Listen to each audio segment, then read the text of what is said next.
The topics and opinions expressed on the following show are solely those of the hosts and their guests and not those of W4WN Radio, its employees, or affiliates. We make no recommendations or endorsements for radio show programs, services, or products mentioned on air or on our web. No liability, explicit or implied, shall be extended to W4WN Radio, its employees, or affiliates. Any questions or comments should be directed to those show hosts. Thank you for choosing W4WN Radio. This is Beyond Confidence with your host, Divya Parekh. Do you want to live a more fulfilling life? Do you want to live your legacy and achieve your personal, professional, and financial goals? Well, coming up on Divya Parekh's Beyond Confidence, you will hear real stories of leaders, entrepreneurs, and achievers who have stepped into discomfort, shattered their status quo, and are living the life they want. You will learn how relationships are the key to achieving your aspirations and financial goals. Moving your career or business forward does not have to happen at the expense of your personal or family life, or vice versa. Learn more at www.divyaparekh.com, and you can connect with Divya at contact@divyaparekh.com. This is Beyond Confidence, and now here's your host, Divya Parekh. Good morning, listeners. Thrilled to be here with you today. So, like usual, I want to thank you if you have got our books, because I can share with you the profits from our books. Partial profits of it go to entrepreneurs across the globe. These are our books. The Entrepreneur's Garden, along with the Expert to Influencer. And I'm going to invite you to share 1 hour of your time every month with someone with no strings attached. So, and hope each and every one of you is doing well. Reach out to us if you have any questions, any stories, any topics that you would like for us to work through for you. That would be awesome. And I want to share with you, we have Jessie DaSilva. She has been dubbed as the Millennial Money Witch by Forbes. She's an intuitive money mindset manifestation coach and business consultant, and she helps CEOs increase profits and retain top talent, help entrepreneurs start and scale businesses, and help unhappy employees find their dream jobs at dream companies. So let's bring her on. Welcome, Jessie. Welcome. Thank you for having me. Absolutely. So Jessie, usually we start out at the childhood. Do you recall any fun moments or a moment which still stands out in your memory even today? Just in general, that's such a broad, like my whole childhood. I'll keep it to a memory that has to do with early signs of entrepreneurship. How about that? Absolutely. Whatever stands out. We don't need to. This is like a funny one. This reminds, it kind of, I'll go with 2. I think that they kind of define like my personality a bit. So the first one is that, like, when my mom likes to tell these 2 stories because she thinks that they kind of really embody me and like my personality. So she likes to say that my sister, who's 22 months younger than I am, didn't speak for like the first 3 years of her life because I would speak for her all the time. And so how that would normally look is that I would we'd be meeting somebody, I'd be talking, and they'd be like, "Oh, you guys are so cute. What's your name?" And I'd be like, "I'm Jessie." And they'd be like, "And what's your name?" I'd be like, "She's Jill. How old are you?" I'd be like, "I'm 5. She's 3. Want to see me tap dance? Like, come back over here." And then another memory from when I was a little older. So when I was in the Girl Scouts, like as a kid, my mom would take us around in the different neighborhoods. And, I was like going door to door asking people, "Would you like to buy some Girl Scout cookies?" And somebody who answered the door had said, "Oh, I'm so sorry. I can't buy any. I'm on a diet." And my response was, "We have reduced fat lemon pastries." I was like such a natural showboat and a natural little saleswoman. And my mom just like, I came back and I was like, oh, she didn't buy any, even though like she said she's on a diet. I said we had reduced fat lemon pastries, and my mom like lost it. She was laughing so hard because I was just like such a naturally gifted, like gifted little saleswoman. Oh, I love that story, especially talking for your sister. Yeah. And it's very interesting, even though as young as you were selling Girl Scouts cookies, you identified her need and definitely shared another product with her. So that's definitely right. And like nobody told me that. It was so I just like to laugh about that story because I think it goes to show a little bit about like early signs that I may have been a good businesswoman, even though nobody really identified that until much later. I never thought I wanted to start a business. Like even when I was growing up, I never thought like, oh yeah, I want to be like a business owner. I want to like, you know, do things like that. It was always, I want to be an actress. I want to be an artist. I want to be an author. And then in college, I wanted to be a journalist. And then I, of course, ended up going to law school. So it never entered. And even when I was in law school, I never thought like, oh, I want to own my own firm. I want to work for myself. That didn't happen until I was around, like until I was in my 30s. So. And that's the key, you know, I love stories when people make a shift in the direction and go towards entrepreneurship. I'm not saying entrepreneurship is for everyone. So tell us, how was it going to law school and what did you do after that? So when I was in law school, which I really only pursued because when I had graduated from journalism school, I graduated in the midst of a recession, and it really hit the media industry in a really big way that it hadn't hit a lot of others, especially journalists. So suddenly you had all of these experienced journalists with like 20, 30 years of experience willing to take anything, even entry-level jobs. So I looked at the situation and said, well, what do my skills translate to?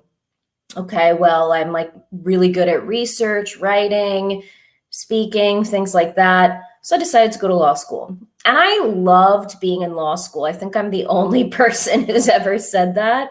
I really loved, but I love learning. So of course I loved being in school.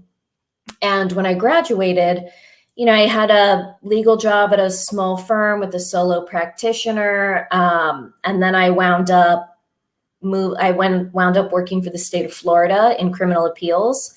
And from there, I ended up going through a terrible breakup. I had moved to this place and taken this job. Even though I was interested in the subject matter, it was really because I was like following like a boyfriend I had at the time. And I ended up building a life around him rather than around myself. And I'd always wanted to move to DC. So when we broke up, even though our plan had been, we're going to move to DC together, I took a second and I said, well, hold up. Like, why would I need to go with somebody? I'm just going to go by myself. So I ended up quitting my job with no plan lined up other than to find a job, and not just find a job, but find my dream job. So I quit. I bought a one-way ticket to DC. I wound up getting a job offer my second week there. And I was at that dream job for about 3 years, just under. It was like 2.5 years when I started feeling like it wasn't hitting my needs anymore. And so I thought, well, you know, at this point, I've tried a few different like legal jobs. Maybe I want to like actually work for a nonprofit. I want to be part of the solution. I want to go in that direction. So I networked. Before we continue, what was Sure. that dream job? Because like, I'm sure now audience is curious that, okay. Oh yeah, of course. One-way ticket for this dream job. And then. Yep, it was, I got a job working for Bloomberg Law, which is the legal branch of Bloomberg News. So basically they're separate entities, but we were essentially reporting on the law, on legal topics for a legal audience. So we were working with, like, I was reporting on criminal justice matters, but for criminal law attorneys. So it was it's slightly different than Bloomberg News in that way, where it was, you know, more in-depth analysis and things like that. So mostly everybody there had been a lawyer or had law degrees, and they were now working as journalists. So, and I loved it. I loved it for a really long time until, I'm somebody who always needs a new challenge. And so it kind of got to this point where I was feeling like it was really formulaic for me. I wasn't like learning and growing as much as I had when I originally started. And so I naturally took that to mean, maybe I want to go into a different aspect of the law. I want to be part of the solution. I want to work for an organization that's, fighting the fight and doing things that are, really moving things forward. So I networked my way to a nonprofit, like a nonprofit job. And I like to say that I never even sent in a cold application. I was able to leverage my network to get there. And I actually knew the job was a bad fit about a month in. Even though I loved the organization, I loved my boss, I loved everybody I worked with, I loved the mission, but I knew that the role I was in was not going to work out. And I didn't listen to that voice inside me. Instead, I did the responsible thing. I said, you know what, I'm going to give it some time and then I'll figure things out along the way. That's when I started getting the ideas of running my own business, because I realized, I don't think I like the reality of working in the law. Like, I've tried almost every aspect of it at this point. I've tried like private practice. I've tried government work. I've tried the journalism side of this. Now I've been in nonprofits. I think maybe the problem is traditional employment.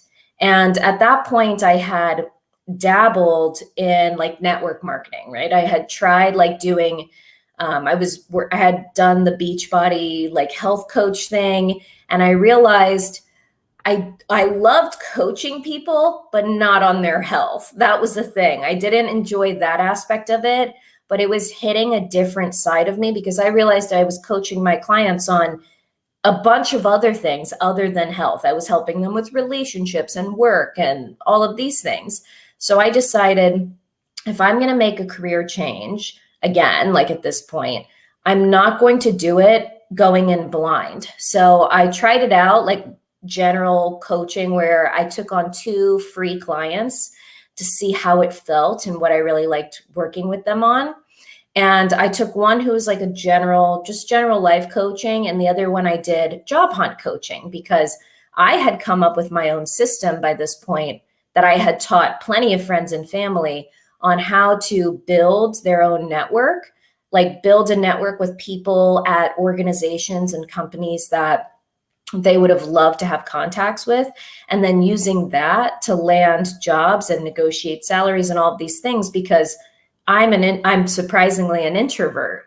So I knew like I didn't. Yeah, no, that people always stop me when I say I'm an introvert, and they're like, hold up.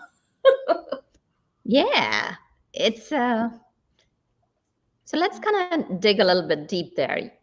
You shared that you're an introvert, and few times that I've talked to you, you cannot see even a tiny iota of that introvert. So share that, how does that play out in your life? Sure. So being an introvert is less about like social interaction, and it's more like how we recharge our batteries. So I am happy to I'm a very social person. I like to say I'm a social introvert.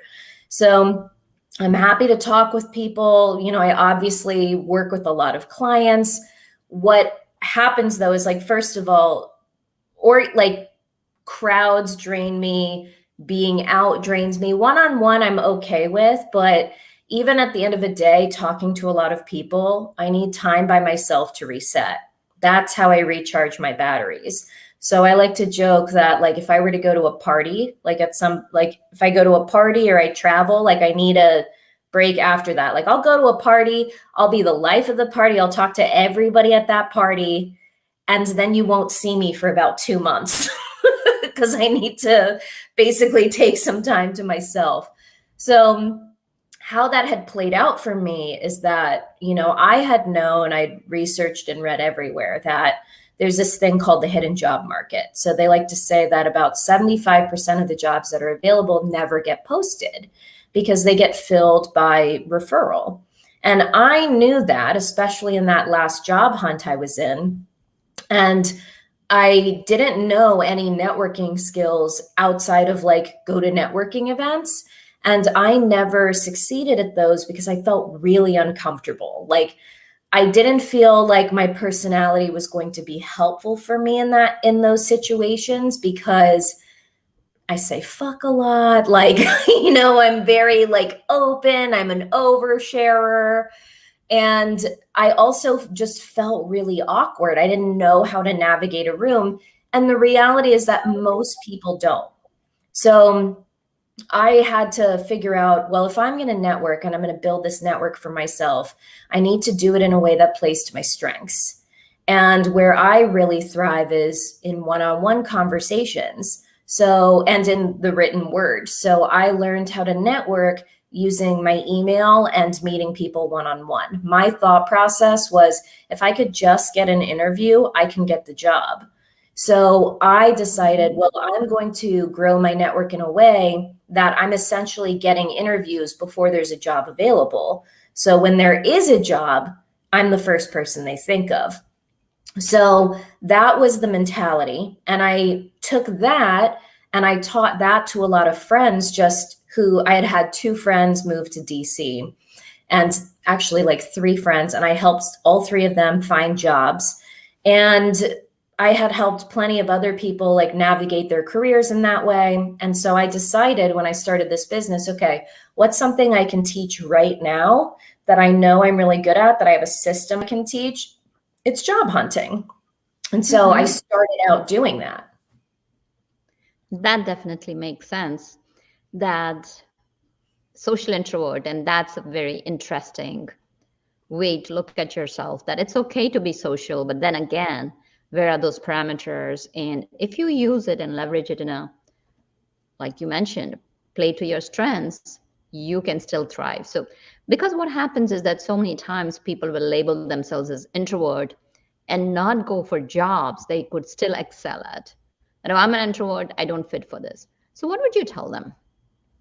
I would say that you have to think more about how the day-to-day is going to be. And like, there's a different, like, I'm an introvert, but I realized that the reason I wasn't succeeding at that last job I had was because it wasn't people facing. It was more like quiet. It was more like allowing people to come to me, answering questions that way. But I mostly felt like I was shut in an office and doing a lot of busy work. And that's just not where I succeed. Some people, like especially a lot of introverts, are fine with that. They enjoy like transactional work. They enjoy things that are more like writing, computer-based, research-based, things like that. And that's perfectly fine. But that just adds the wrinkle where you have to learn how to meet the people who know about gigs and know about those kinds of opportunities and can help you get there. And you have to do it in a way that like works for you. Some people don't feel comfortable one-on-one if they're an introvert, and that's fine. That just means that maybe you actually want to use the network you already have to like facilitate that growth. For example, like a friends that you have in common, or somebody, a friend of a friend of a friend situation where it's like maybe you all can go get coffee, you can all go out to lunch. And that's how I teach things. That's how I did teach things. Of course, once I had started doing that, the pandemic hit about 8 to 9 months into my new fledgling business. And I realized, okay, well, nobody's getting hired for jobs anytime soon. But at that point, I had spent 8 to 9 months building an online business. So I started teaching that. I started teaching how to start an online business because suddenly everybody needed an extra source of income. So I started teaching this like startup idea, like how can you look at what you know and what skills you have right now and create an online business and start working with clients. I did that. And just as I worked with more and more people, like I just realized I could coach almost anybody on their business stuff. I'm, again, a very natural businesswoman. And I'd also spent so much time honing my skills, working with coaches, taking courses. And so now it's like I teach everybody. Now I work with all kinds of people.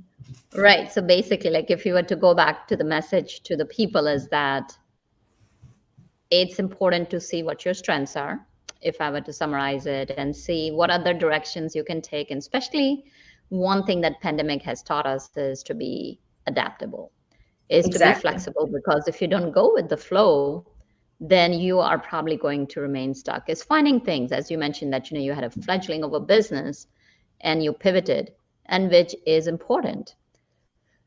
So listeners, if you are an introvert, first of all, I would not label yourself, because that can be limiting. You have so much power within you that identifying where your strengths are and where you want to work through things can definitely change your careers. Because what happens is, so many times, and let's play out through a few different scenarios. In one of the cases, I'll share some of the stories too, but I'm more interested in hearing your stories, is that people will apply for jobs and then they just kind of sit back and then not finding. You said something that you can have a job before even they're like interviewing. So you have that in the pocket. So let's look at how, and especially in today's day and age, right? With resignation going on and people looking at their lives again, it's important that you find the right job. Tell us how people can go about it. Yeah. So I say that, like, it's got to be the dream job or nothing. And the first step is knowing that it's possible to have the job that you want at a company you want at the pay that you want. A lot of times people don't realize that this is possible because they don't even know what kind of jobs are available. And it's nobody's fault, because we think of the skills that we have because we're good at things, like naturally good at things. We almost don't value that. So an example I like to use, because I came out of it, is like journalism. When you go to journalism school, all your friends are usually in, the College of Communications. Like, everybody's there. It's like everybody's a good writer. Everybody's going into journalism or going into public relations, going into these writing-based careers. And then after a while, the low pay or, the career is just like wearing on them because it is so demanding. And then when they think about changing careers, they think, well, I don't have any marketable skills. Nobody's going to pay me to to write, because they think my skills aren't like everybody can write, because everybody they've been surrounded by for the past 5-10 years are all talented writers. The reality is that skill is super valuable and they have no idea. And then when you understand how you can research jobs, like research to find interesting jobs that are out there, you find out that like you can get these like copywriting jobs, or you can get all of these jobs that can be in the 6 figures in some places, depending on the organization, the company, the job that you're doing. They don't realize that they're actually really talented and that this is a really marketable skill that not a lot of people have. And it goes even for soft skills, right? A lot of, and I don't want to generalize, but a lot of like people who identify as women have like these natural soft skills because we've been conditioned to have them. And they think like, well, this isn't marketable. Nobody's going to pay me for these things. Nobody's going to pay me to like teachers. Nobody's going to pay me how to like explain information. Like all I can do is be a teacher. And then they learn about corporate training, which is essentially hiring teachers to teach people. Like you're hiring people to teach company policies to other groups of people. That's a career that goes well into 6 figures. It's that a lot of times people don't understand like how their skills can be applied in other ways. And so you have to first believe that it's possible. And then second, be curious to go find and look for jobs that exist like that. Something as simple as just searching on LinkedIn and just clicking on any kind of weird job that has an interesting sound to it, either because it's at an interesting organization or because you're like, I don't even know what this job title is. And you just click on it to learn. That's how you start finding things. You have to be willing to analyze yourself, and then also get out of your bubble and learn about what's out there and research it. Because a lot of times we're surrounded by people who are very similar to us. That's just, natural when you have friends. Like most of my friends have been journalists or lawyers or things like that. I met them through school. And of course, now I've amassed more entrepreneur friends, but it's only natural that you kind of get siloed into industries when it comes to your social network, right? And that's like why you need to be willing to kind of break out and start networking and talk to people. The other aspect of that is just because you learn about something doesn't necessarily mean you're going to love it. And so that's the other benefit of networking with people who work in different industries or have jobs like that, is that you get to learn, like, is this something that I would actually enjoy on the day today? And you can essentially try it out, like figure out if that's something you would like to do before you get stuck in a job that's not serving you. Absolutely. And when you talk about having that dream job, that is so true. It's again having that clarity about your destination. If you just kind of get on an airplane, oh, I want to go to New York, and your heart is, let's say, in Montana, you're here in city, you'll be feeling lost, versus internally you are craving for the openness and the vastness of a different type of environment. So it's very, very critical to know yourself. And then the second thing that you mentioned was getting out of the bubble, getting it out there.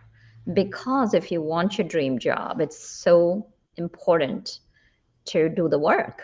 It's not that there's no magic wand that it's going to result in, like, oh, over a weekend or over a week, you can do that.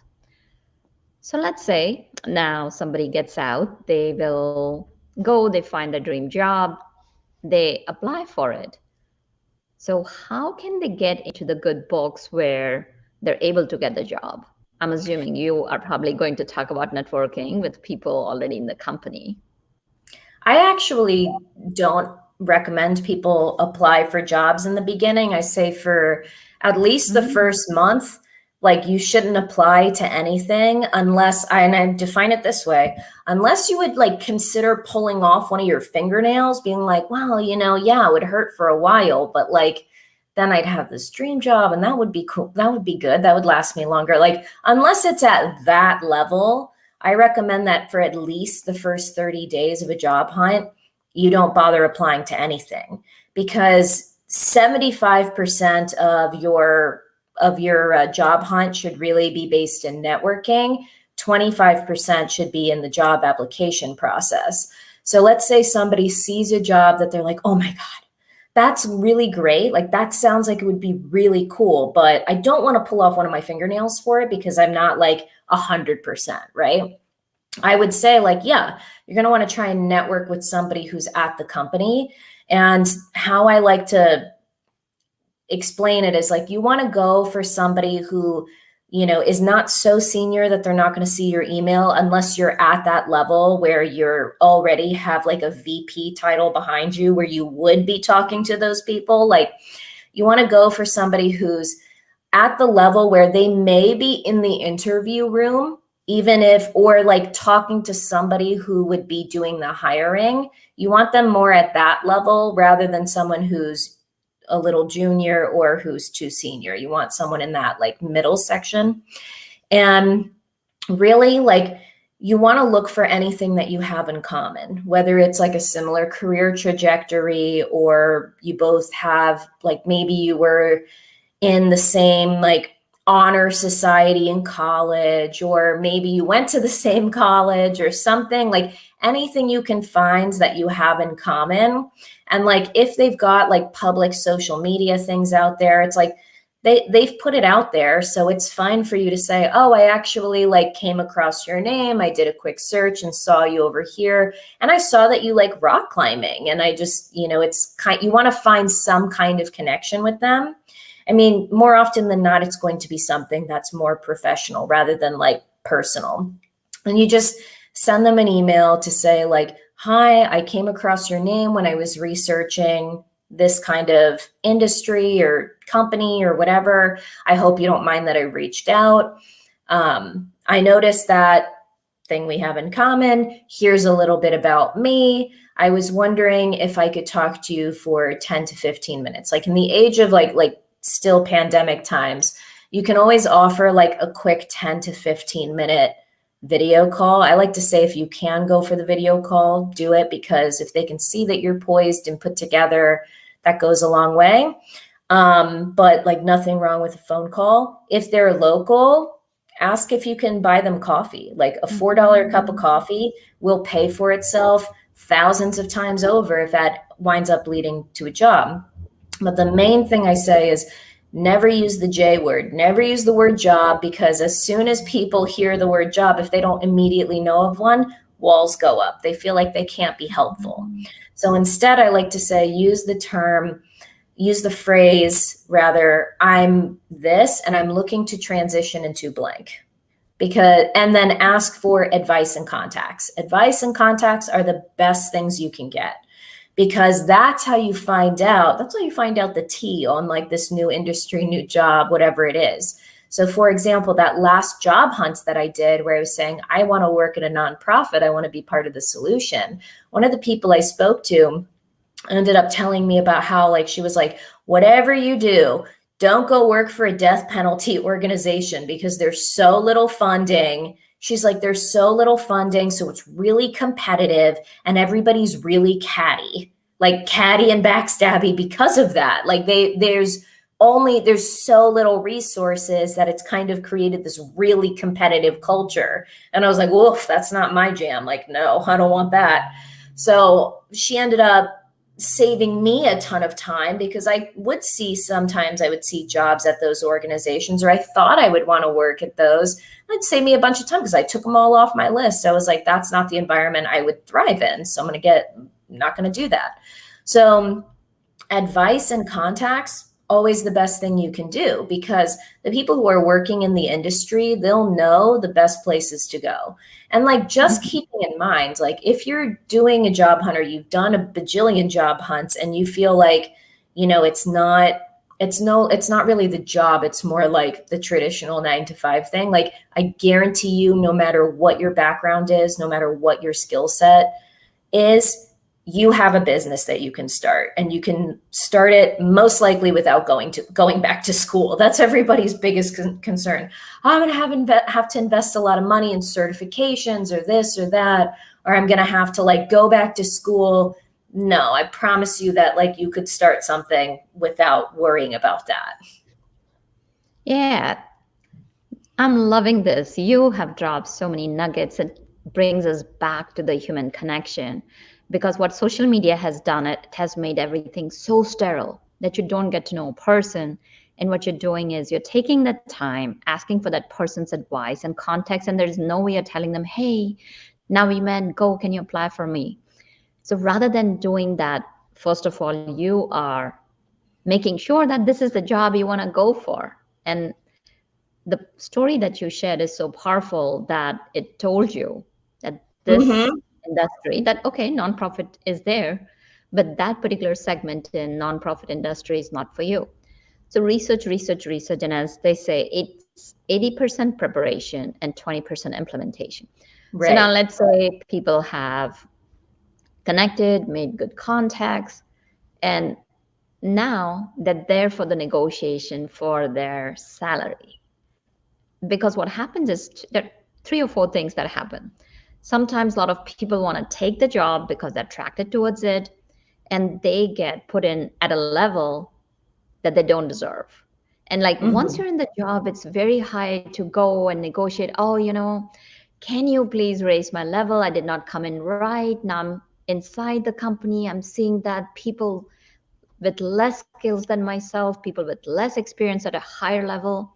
So that's one of the things I've seen often in my clients. And then second is that let me take the job and then I will jump onto the negotiation piece of salary, because a lot of people shy away from that. What advice would you give to them? Oh my gosh, I'm like bursting at the seams with this. So the first thing I like to say is that it is easier to negotiate a salary than it is to negotiate a raise. Okay. And the other thing to keep in mind is that the reason you want to negotiate your salary, even if they come back with the salary that you wanted, even if they come back with more than you were expecting, you still need to negotiate, because it's going to give you information about the company. if they bristle, if they're like very aggressive, or they're not open-minded, they're unkind, or they're even rude about salary negotiations, how do you think they're going to talk to you in 2 years when you ask for a raise, right? Like that's something to keep in mind. And the other thing is that like, it's a job hunter's market right now. You have all the options, even if it doesn't feel like it. So you can always go somewhere else, I promise you. And the main thing I say is never give the first number. Never, ever, ever give the first number. Even if there's an application question that's got like a required box where you have to put in your expected salary, put in a fake number. Put in a fake number, something where it's like 11111, right? Like something where they automatically know, or like 555555. Like they're gonna know that's a fake number, okay? Or 1 2 3 4 5 6 or whatever. Like put in a fake number, because essentially what companies are asking you to do is guess what our budget is for this. And there's no way that you're ever going to guess correctly. More often than not, you're going to guess a lot less than what they have available. And so you want to give a fake number in the application. Keep in mind, the person who gives the first number loses. That's how the mentality you need to carry throughout the process. So what you do is, like, I have another phrase for you to use until you're blue in the face. You're going to say, I'll accept any reasonable offer. I'll accept any reasonable offer. I'll accept any reasonable offer. And if they push it, you can say, like, honestly, for me, it matters more that I'm in a good environment, that I'm doing the job that I love. Like, that matters more to me. So I'm willing to accept any reasonable offer. And if they keep pushing back, you can ask and say, well, what's the range for the position? And if they give you the range, well, first of all, if the range is like not what you want, like it's like grossly out of what you were expecting, now you know to pull out of the basic, you know what, that's actually not within my ideal range. I'd like to withdraw my application. Just like get out of it. But if it's like, oh, but I really want this job and I really want this, then you can say like, or it is within an acceptable range, or it's close to what you were expecting and you think you can negotiate more. That's when you say like, you know, I'm okay with that. That seems like an appropriate range. I'm willing to accept a reasonable offer within that range. And then you can move forward into it. I had a friend I was working with when I was helping her with her job hunt, where she asked that question, well, what's the range for the position? And the person said to her, well, that's doing it backwards. You're supposed to tell us. And so she immediately withdrew from being considered, because she said, the fact that somebody would respond that way tells me that they're not going to value me in a big way. So never give the first number, repeat that phrase. And like something I like to say is like, go find your most abrasive friend or family member. They will love helping you with this, and tell them your job is to get me to give a number. And I'm going to repeat this phrase no matter what, because generally people aren't going to be rude. Generally, they're going to be kind. But if you practice with somebody and you tell them, use every trick in the book, like be as mean or as like scary as you want, people will be like, they'll have a lot of fun with it, and you'll feel adequately prepared and like not scared about it. And when it actually comes time to negotiate for that, it depends on whether you are like doing it on Zoom or you're doing it in person. I mean, either way, like I like to have research ready to go when I'm negotiating. Like you want to wait, like you receive the salary. And if it's like a good starting point, first of all, they expect you to negotiate. Most companies expect you to negotiate. They're giving you the first number, expecting it to be higher. Okay. Mm-hmm. Like that's part of running a business. Most people know this. So know that to start out. Like they're expecting a negotiation. This is part of what it means to like have a company, have an organization, things like that. Okay. So that's number one. There's always money on the table. And then two, what you want to do first is you say, oh, that's so exciting. Thank you. I'm really excited about the position. Can I have 24 hours to think about it? And they'll be like, oh yeah, of course, no problem. And say like, you want to get like a time and a time to talk the next day. Okay, so you want to be like, can we talk at such and such time? Can we jump on a video call, or can we meet in person, whatever? And that's when you're going to come at them with actual research. So you want to research like, what are the salaries for comparable positions at other companies? You want to research like, what are the salaries for similar, maybe it's like a similar level, or some people with your education, your experience in that similar metropolitan area. You want to get all the research that you can. So that way, when you do talk the next day, you can lay it out. And like, I teach my clients how to like come up with a presentation for this. But basically you're just going to like walk them through it. Here's the role. Here's the offer that you gave me. Here's why I'm so qualified and like what I bring to the table.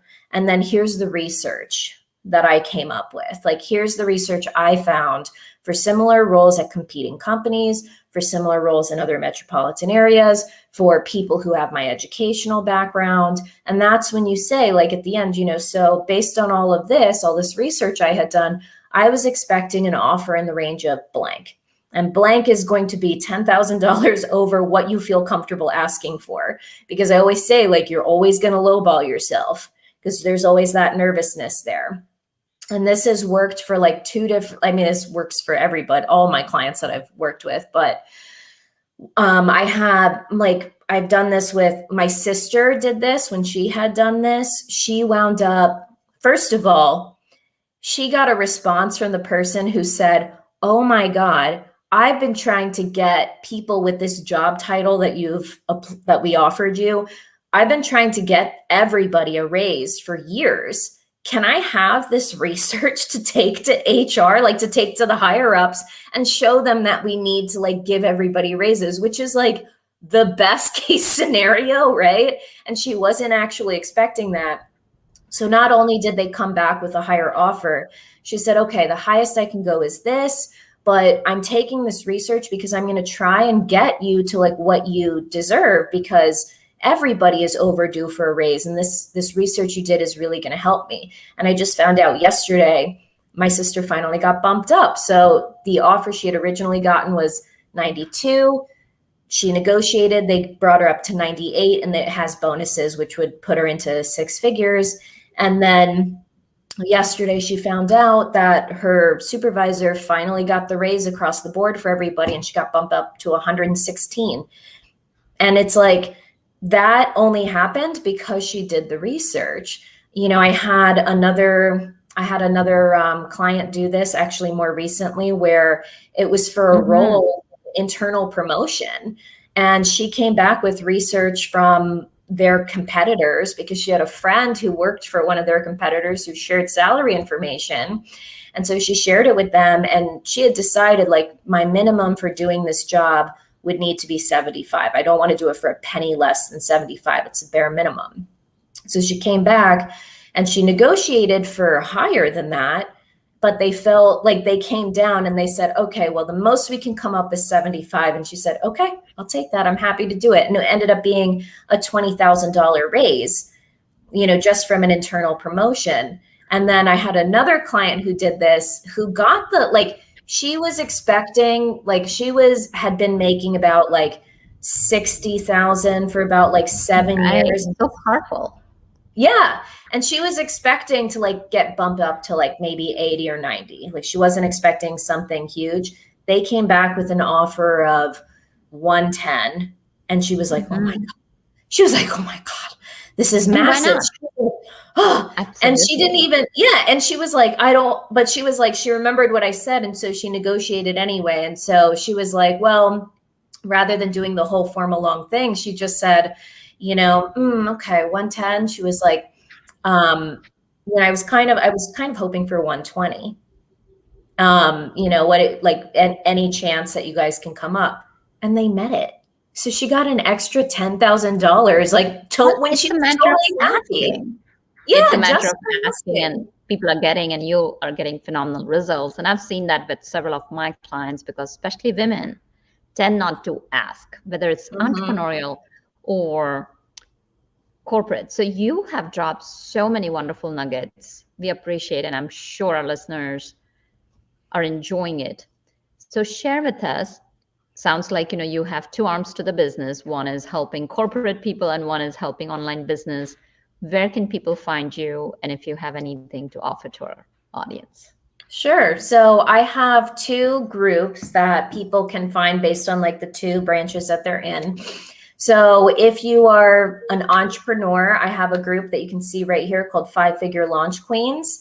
And you can get there going to www.5figurelaunchqueens.com. And anybody who joins the group gets a free 20-minute call with me. And you don't even have to sit through a pitch. It's just my way of saying thank you and getting to know the members of my community. And I have one for job hunters as well. That one's called 6-Figure Career Queens. And so same kind of configuration here, number 6, figurecareerqueens.com. And yeah, you can come talk to me about everything. Like anybody who joins the group, everybody gets a free 20-minute call with me. And again, there's no pitch in that. That's just it's 6figurecareerqueens.com. That's my way of just kind of giving back to my members there. And yeah, other than that, like if you're like, not wanting to join Facebook groups, I'm also on LinkedIn. You can come find me there. I'm on most social media channels with some configuration of Jessie DaSilva, DaSilva, the Millennial Money Witch. My whole thing with entrepreneurs is that it's about building a business on your terms in a way that plays to your strengths, honors your energy levels, and like allows you to live the life that you want. So like if you want to show up on a show in like your gym clothes because you're enjoying your morning coffee, you can. Like it's all about meeting yourself where you are and building a business that plays to your strengths. And that is actually fun. Most people don't start businesses because they enjoy business strategy. They start businesses because they want to help people. They want to sell their product. They want to work with clients, whatever that is. And so I help you find the business strategy that's fun and actually works to help you connect with the clients that you dream of. So, well, listeners and dear audience, Jessie has dropped so many awesome nuggets. I'm sure that you'll be finding her out because there's a ton of value right here. And she is one who provides value. So I would say go for it. And thank you, Jessie, for being so open with your knowledge and not holding back. Of course. Yeah. I like to say that everybody deserves information. Everybody deserves access to a high ticket coach, no matter what your investment level is. And so that's why I offer free calls so like openly. It's why I talk about my methods so openly, because I know that my free information is never as good as the paid stuff anyway. So you get the benefit of having somebody who can help walk you through a lot of this process and really get focused in on what your strengths are. I mean, like self-analysis is wonderful. Having somebody who doesn't have a stake in the game, doesn't have your own insecurities or your doubt or your blind spots, that really like propels you forward. Absolutely. So thank you again. And thank you, listeners. Without you, the show would not be possible. So again, reach out to us with any questions, any stories that you would like for us to provide you guidance so that your lives are better. We are here to serve and support you. And thank you, Jason, for the technical support. Until next time, be well and take care. Thank you for being part of Beyond Confidence with your host, Divya Parekh. We hope you have learned more about how to start living the life you want. Each week on Beyond Confidence, you hear stories of real people who have experienced growth by overcoming their fears and building meaningful relationships. During Beyond Confidence, Divya Parekh shares what happened to her when she stepped out of her comfort zone to work directly with people across the globe. She not only coaches people how to form heart connections, but also transform relationships to mutually beneficial partnerships as they strive to live the life they want. If you are ready to live the life you want and leverage your strengths, learn more at www.divyaparekh.com. And you can connect with Divya at contact@divyaparekh.com. We look forward to you joining us